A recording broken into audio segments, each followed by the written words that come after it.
তুমি এত রাতে এই ঝড়ের মধ্যে? এই ঝড়ের চেয়েও বড় ঝড় আজ আমার বুকের মধ্যে বইছে। আজ 3 দিন তুমি বাড়িতে আসো না, বলো কেন? কি অপরাধ আমি করেছি? কেন আমার উপর রাগ দেখাচ্ছ? রাবেয়া, তুমি তো জানো আমি কোনোদিন তোমার উপর রাগ করিনি। তবে কেন তুমি বাড়ি যাচ্ছ না?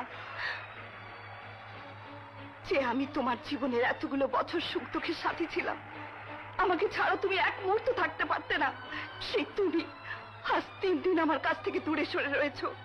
3 দিন আমি একা। না রাবেয়া, তুমি তো একা নাও, আজ তোমার অনেক সঙ্গী। তার মানে আজ আমার সন্তান আমার কাছে বলে তুমি আমার কাছ থেকে দূরে সরে যেতে চাইছো? মনে করো তাই। কি বললে? ওরা আমাদের সাথে যে ব্যবহার করেছে, তারপর ওদের সাথে এক ছাদের নিচে থাকা আমার পক্ষে সম্ভব নয়। তুমি আমাকে সন্তানদের ত্যাগ করতে বলছো? ওগো, না না, এ হয় না। আমি যে মা, মায়ের সাথে সন্তানের নারীর যোগাযোগ।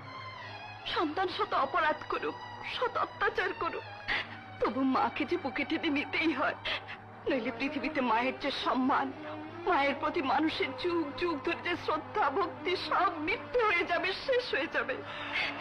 মা যে মমতার প্রতীক।